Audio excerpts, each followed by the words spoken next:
The chamber was already tense, but when Clarence Thomas leaned forward, his words cut sharper than the gavel. With a smirk that seemed to carry decades of power, he dismissed Jasmine Crockett as if she were a child fumbling in a room of giants.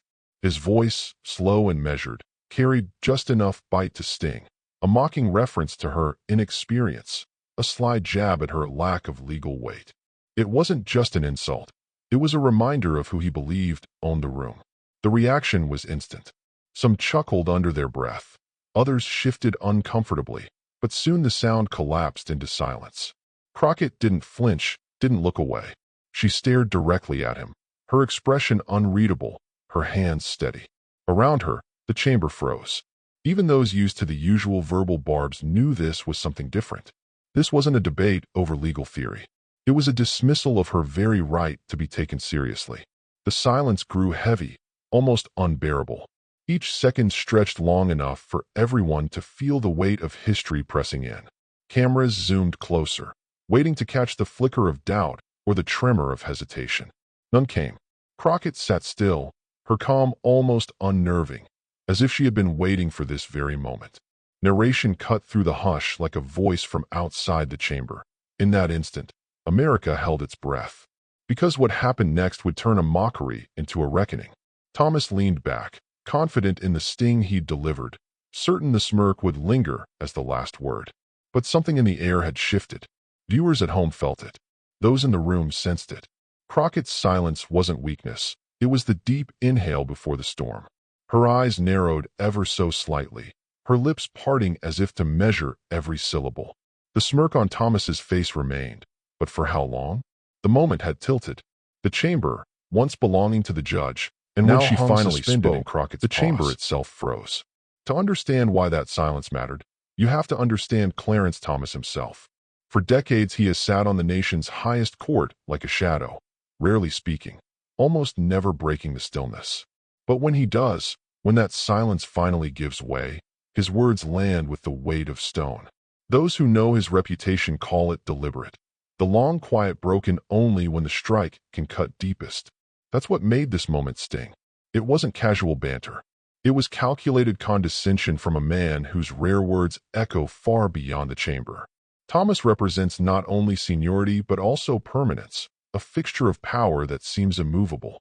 In his mind, his robes alone carry more authority than any rebuttal, more weight than any challenger could muster. His mockery of Jasmine Crockett was meant to remind the room that hierarchy was still intact, that in his presence, a younger, newer voice should remain small. But Crockett was not just another attorney, not just another lawmaker quietly climbing the ranks. She carried with her the hopes of communities that had been told for generations to wait their turn, to lower their voices, to prove themselves again and again while others inherited authority unquestioned. Every seat she occupied, every microphone she touched, came with the gravity of those who saw themselves in her. Immigrant families, working-class neighborhoods, young professionals dismissed before they had a chance to speak. Crockett wasn't there for herself alone. She was a vessel for millions who understood what it meant to be underestimated. That was why Thomas's smirk felt so electric, so heavy with insult. It wasn't simply one man mocking one woman. It was the embodiment of entrenched power dismissing the legitimacy of new voices. It was history itself sneering at the future. And in that chamber, the stakes were painfully clear. This was not a clash over case law or precedent. This was about belonging, about who deserves to sit at the table of American power, about whether a daughter of ordinary roots could stand eye to eye with a man who had been draped in authority for decades. The cameras caught it. The viewers felt it. Social media hummed with the unease of that silence, waiting for a break, waiting for the answer.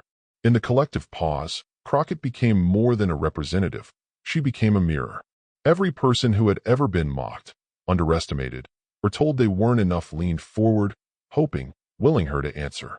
Thomas had intended to close a door with his words. Instead, he had flung one wide open.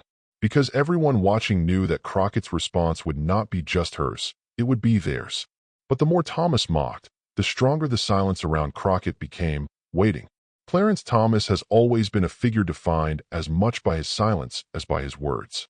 For years, He sat on the Supreme Court bench with a kind of stillness that unnerved even his colleagues. While others sparred, questioned, and pressed lawyers who came before them, Thomas rarely spoke. Some called it restraint, others discipline, and many more suspected it was a shield, an armor of silence protecting him from scrutiny. But when that silence did break, it was almost always calculated, sharpened like a blade. He rarely wasted words, and when he chose to speak, it was usually to deliver the kind of comment that left no doubt about his authority, his disdain, or his judgment. That was the paradox of Clarence Thomas, a man who presented himself as detached, above the noise, yet whose rare interjections carried the poison of arrogance. He cultivated an aura of inevitability, the robe, the tenure, the unbroken decades of influence. In his world, to challenge him was not just to disagree. It was to trespass on ground he believed already settled. And yet, behind that robe, controversies swirled. Questions about ethics, about gifts from political benefactors, about whether his judgment had been clouded by the comforts of privilege he once claimed to disdain. He spoke of humility, of discipline, but lived within a sphere where accountability rarely reached. For many, he became the living symbol of what it meant for power to harden into entitlement. This entitlement often surfaced in the way he treated challengers, especially those younger, less established, or unaligned with his vision of tradition. His pattern was consistent. Dismiss rather than engage, mock rather than debate, reduce his opponent's worth to a question of legitimacy. He knew the power of belittlement. It was quicker, sharper, and required less vulnerability than a genuine exchange. Why wrestle with an argument when you could simply declare it unworthy of the room? To him, Crockett was just another voice untested by decades in marble halls, unseasoned by the rituals of entrenched authority. Her presence was, in his eyes, a breach of order, an audacity to stand on equal ground. That was the cruelty of his smirk and the weight of his words. They weren't only meant for her. They were a performance for the chamber, a reminder to everyone watching. I have been here longer. I know more. I will outlast you. But the truth is, Thomas's permanence was not as unshakable as it seemed. The silence that once protected him had begun to feel brittle. The controversies gnawed at the edges of his reputation. His dismissals of younger voices revealed not strength but fragility, a fear that his authority no longer commanded the same awe it once did. Arrogance, after all, often hides weakness, and arrogance blinds. Narration whispered the sting of truth. He believed the weight of his robe made him untouchable, but arrogance often blinds its own.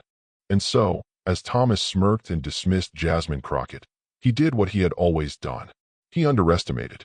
He assumed silence meant submission, that youth meant ignorance, that new voices could be drowned out by the echoes of his own. What he did not see, what arrogance refused to let him see, was that silence can also be strategy, composure, even strength. For years, Thomas had defined himself by speaking rarely, by letting others squirm in the weight of his stillness. But in that chamber, the stillness belonged to someone else. Jasmine Crockett's silence was not fear. It was the gathering of storm clouds, because one underestimated voice was about to cut through decades of silence. Jasmine Crockett was never meant to be handed power. She wasn't born into a dynasty of judges or politicians, nor did she glide effortlessly into the world of law with doors already propped open for her. She came from working-class roots, the kind of background where nothing was guaranteed and every victory had to be earned twice over. She grew up watching how justice often bent away from people like her neighbors, people who didn't have the resources, the influence, or the polished connections to make their voices heard. For Crockett, law wasn't a profession chosen out of convenience. It was a calling born from necessity. When she first stepped into the legal field, she carried the weight of those she represented, the families battling eviction, the workers shortchanged by their employers, the victims who couldn't afford high-powered attorneys but deserved fairness all the same. Her career became defined by resilience. Each case was a fight not just against an opposing attorney but against a system designed to favor those already seated at the top. And each time someone doubted her, each time someone underestimated her, she learned how to turn their condescension into fuel. Crockett quickly built a reputation for being sharp, unshakable, and relentless. She didn't win by raising her voice the loudest or wielding privilege like a weapon. She won because she prepared harder, studied deeper, and carried within her an unbreakable sense of why she was there. She never let the smirks, the whispers, or the subtle dismissals crack her resolve. Instead, she absorbed them, cataloged them, and let them remind her who she was fighting for. Her path was not smooth. For every victory came setbacks that would have broken lesser spirits. Losing cases not because she lacked skill, but because the system itself was rigged against her. Watching clients she believed in crushed by loopholes and technicalities wielded by wealthier opponents. Enduring the quiet indignities, judges who doubted her credentials, colleagues who brushed her aside, adversaries who assumed her youth or her identity were proof of incompetence. But each wound became a scar she carried into the next fight, proof that she could withstand what others hoped would end her. Her composure under fire became her greatest strength. In heated depositions, she stayed calm. In courtrooms thick with tension, she spoke with clarity. When others tried to rattle her, she absorbed their arrogance and answered only with precision. To those watching closely, it was obvious. Jasmine Crockett wasn't just practicing law, she was rewriting what it meant to stand for justice when the odds were stacked against you. It was this resilience that carried her beyond the courtroom and into public service. Crockett's move into politics was not a detour from her mission, but a continuation of it. If the law could only do so much within the walls of a courthouse, then policy could expand her reach. She fought for reforms with the same grit she carried into trial, rooted in the experiences of people whose lives were more than abstract talking points. In every room she entered, she was aware she was often the only one who looked like her, the only one who had walked the path she had walked. And instead of letting that make her shrink, she let it remind her of her purpose. Her journey had been nothing but preparation for moments exactly like the one she now faced. Clarence Thomas's smirk was not the first she had seen. His mockery was not the first attempt to reduce her worth to nothing. She had been here before, in different forms, across different rooms, each time told she was unqualified, inexperienced, too unseasoned to stand on equal ground. Each time, she had proven them wrong not by shouting, but by speaking with precision and letting her work, her preparation, and her truth land harder than any insult ever could. That was the essence of Jasmine Crockett. She did not rise by accident, nor was she lifted by the hands of privilege. She rose because she refused to bend. She carried her scars into the chamber like invisible armor, every one of them earned, every one of them a testament to her determination. And now, in the silence after Thomas's words, all of that history surged back, not as pain but as power. Every courtroom she had stood in, every slight she had endured, every night she had stayed up combing through briefs no one thought she could master, every time she had been told to wait her turn, had been preparing her for every trial, every setback, every scar, had been preparing her for this exact moment. Clarence Thomas wasn't finished. The first jab had landed, and he could see the ripple it caused, nervous shifting in seats, the subtle coughs, the tight-lipped smiles of those who believed they were witnessing an easy victory. So he pressed again, his tone sharper now, his words dipped in condescension. He questioned whether Crockett even understood the intricacies of the law she so confidently invoked, whether she was seasoned enough to grasp the weight of precedent. Each phrase wasn't just an argument. It was an attempt to reduce her presence to a footnote. His voice grew louder, not in volume, but in certainty. It was the confidence of someone who had spent decades believing no one could challenge him. He paused in the way only the powerful can, drawing out silences as if he owned them too, filling the gaps with the smug certainty that nothing of consequence would ever echo back. The smirk had returned, curling at the corner of his mouth as he layered insult over insult, building the case that Jasmine Crockett did not belong in the same breath as him. But Crockett still did not answer. She sat, her posture straight, her expression unreadable. Her hands did not tremble, her eyes did not dart. Instead, she let him continue, absorbing each word like a strategist waiting for the precise moment to move. Her silence was no longer the silence of insult. It was the silence of calculation. And those watching began to sense it. The chamber shifted. At first, Thomas's words filled the air, but the longer Crockett remained still, the more hollow they began to sound. His voice reverberated against walls suddenly too heavy with expectation. It was as if his barbs were being swallowed by the very silence. Both those in the room and those watching from afar began to lean forward, breath caught between anticipation and unease. This wasn't the ordinary rhythm of debate. Something was happening here, something subtler, deeper. It felt like watching a pendulum swing in slow motion, each tick louder, each moment stretching further. Narration cut through the weight of the moment. The villain spoke louder, until silence itself became the loudest sound in the room. And in that silence, everything inverted. What Thomas intended as dominance now seemed like desperation. His voice, meant to diminish Crockett, was exposing his fear of what might come when she finally chose to speak. Each mocking phrase now sounded less like truth and more like a man pleading with the room to remember his authority. Crockett's eyes never left him. She let the seconds drag, let the tension mount, let the silence grow so thick it could be felt in the chest of every observer. The longer she waited, the more control she seemed to hold. This wasn't submission. This was timing. The room reached a breaking point.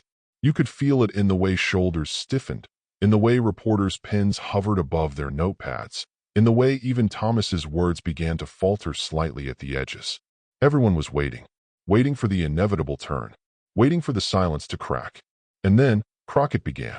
The silence finally broke, not with anger, not with raised volume, but with a calm so deliberate it felt like the air itself leaned in to listen.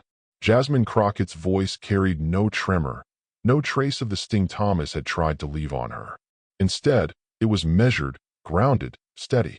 The kind of voice that made even those who had written her off glance back at their notes, wondering if they had missed something.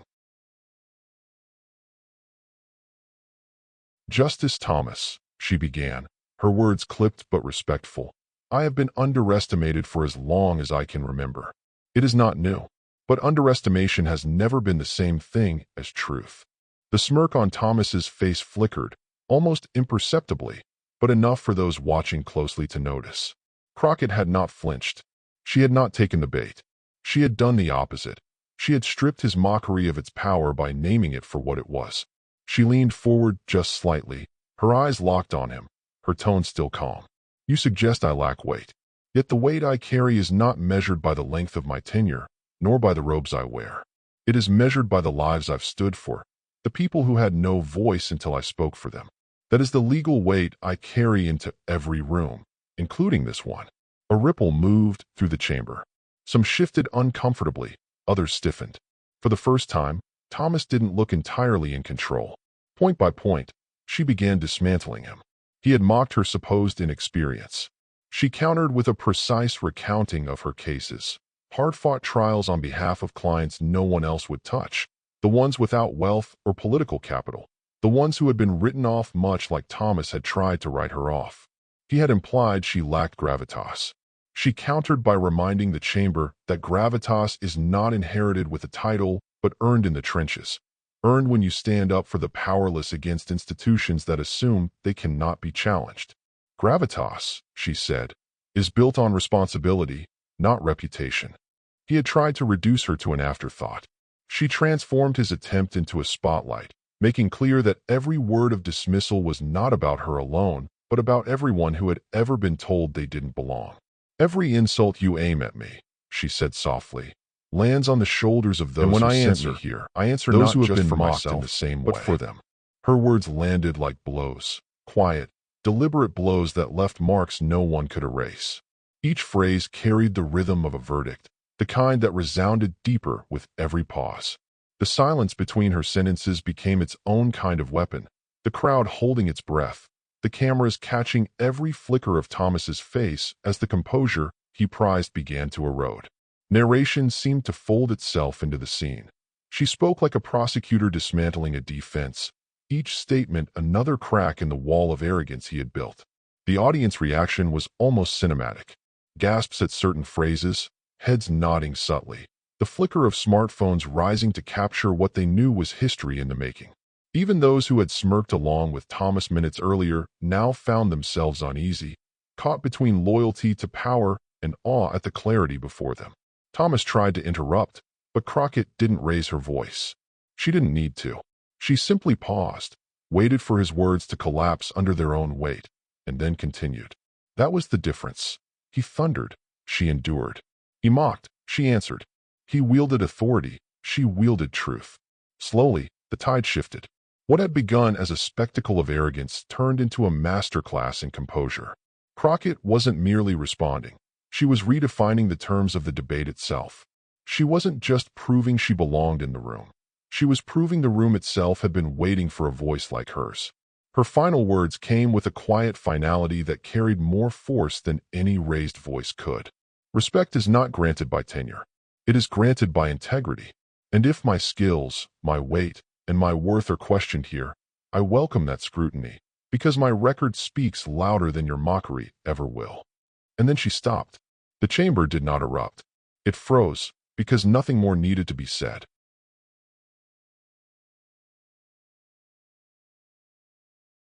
Reporters stopped scribbling.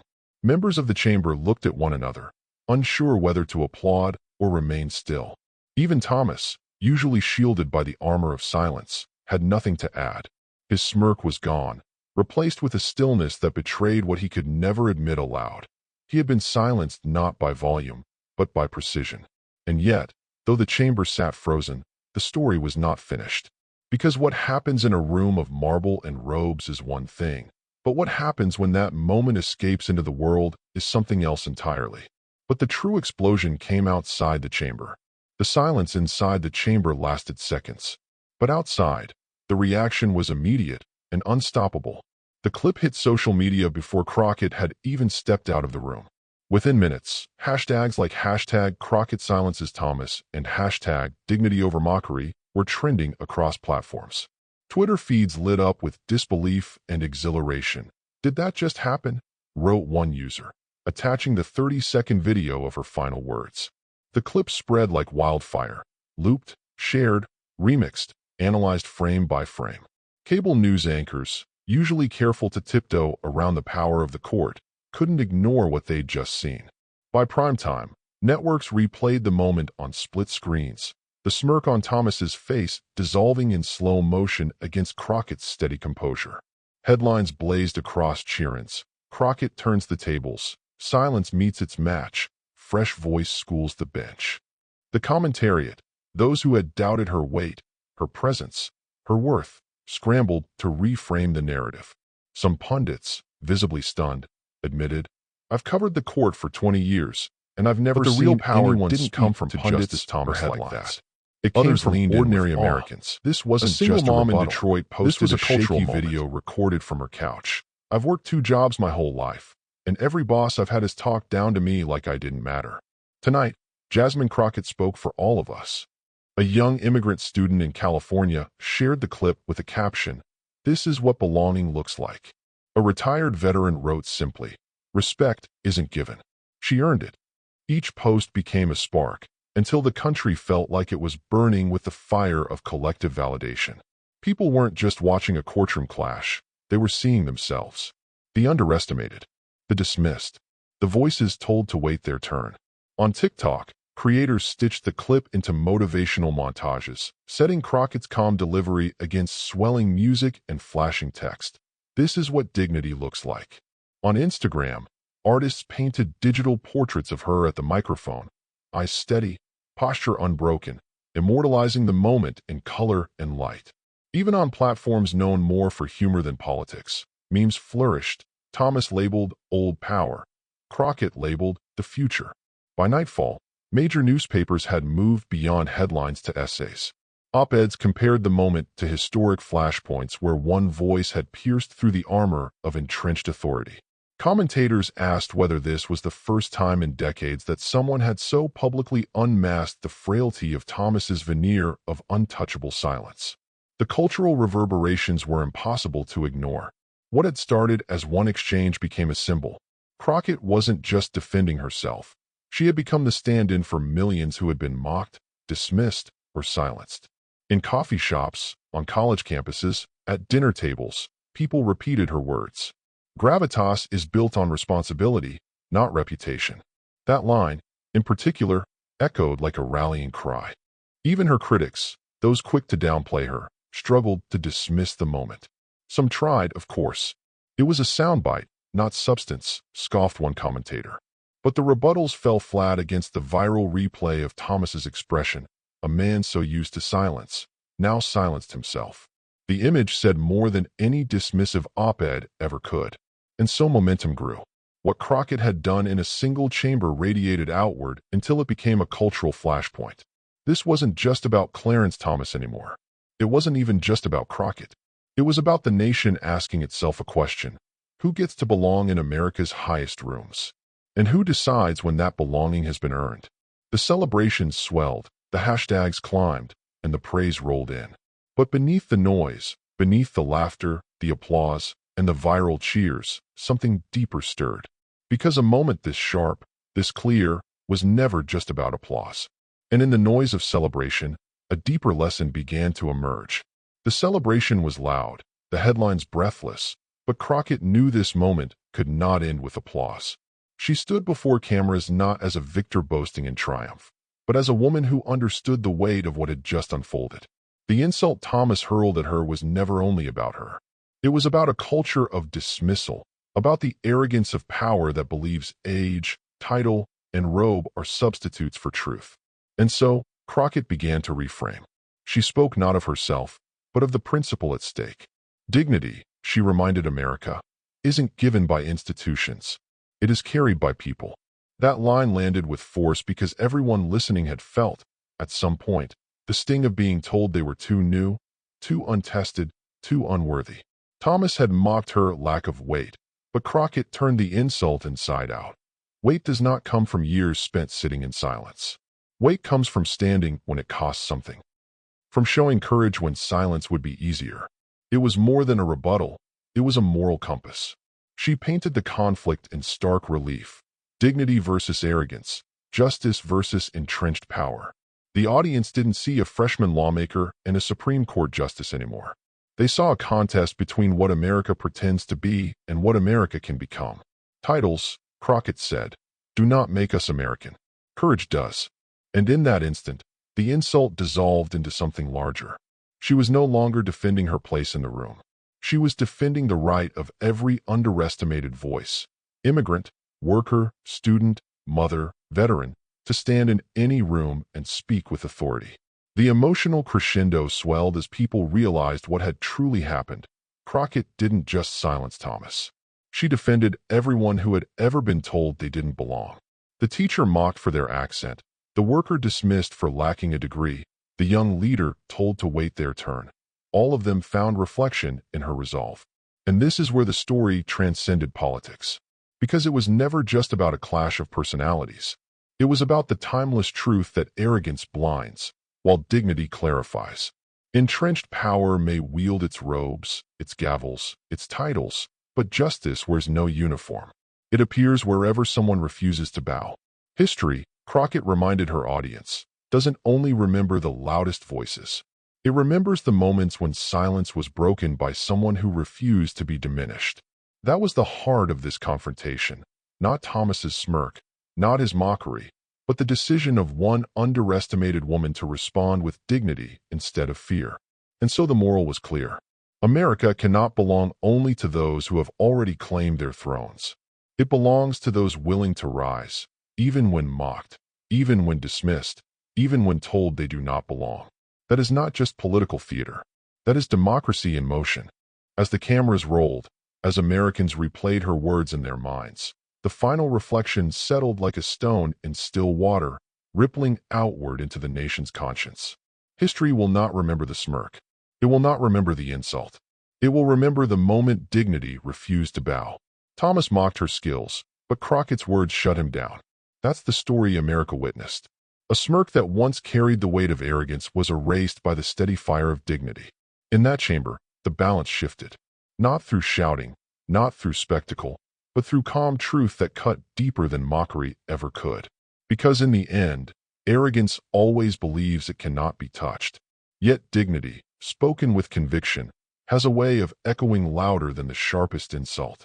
Crockett reminded the nation that power is not measured by titles or robes, but by courage.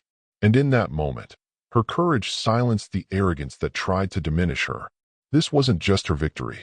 It was validation for every person who has ever been underestimated, dismissed, or told they didn't belong. Crockett's stand was more than personal, it was universal. She showed that America's future isn't built on the smirks of the powerful, but on the voices of those bold enough to speak when it matters most. So here's the truth. If you believe dignity is louder than arrogance, share this story. Let others see that silence can be broken and that arrogance is not invincible. And if you want to keep hearing voices like Crockett's, voices that challenge, inspire, and shape the future of this country, subscribe and join us. Because this movement isn't just about one clash in one chamber. It's about building a nation where every underestimated voice has its turn to be heard. The scene fades. Thomas sits in silence, his smirk gone. Crockett's words linger, echoing far beyond those walls. And history remembers, not the insult, but the answer that shut it down.